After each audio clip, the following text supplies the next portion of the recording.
out there, do not pray send back to sender prayers. They are wicked, evil prayers. Any prayer where you are instituting your will on another human being, especially from a negative perspective.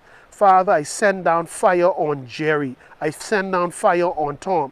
You are just as evil as that person. In fact, you are participating in sorcery. Sorcery is basically imposing your will on somebody else.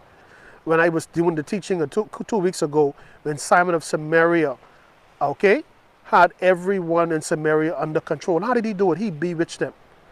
He imposed his will upon them to make them serve him and see him as a great man.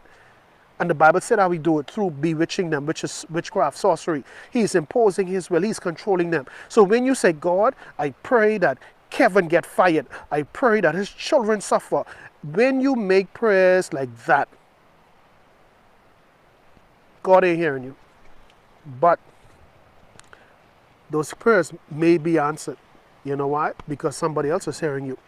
Another spiritual being who understand, him and his entourage, spiritual laws.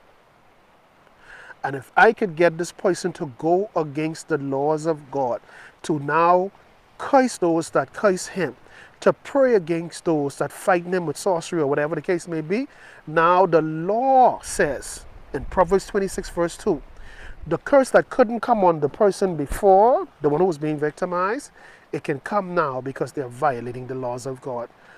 Ladies and gentlemen, I am done right now, but I hope that this brief teaching would have inspired you to discontinue with those prayers. And like I said, I have prayed those prayers before. I have instructed others to pray those prayers before because that's what I was taught. And there are books out there, and a lot of the African books, that talk about prayer points, even those books you need to be careful of too. Okay? Because a lot of them are saturated with evil, hateful, vindictive prayer.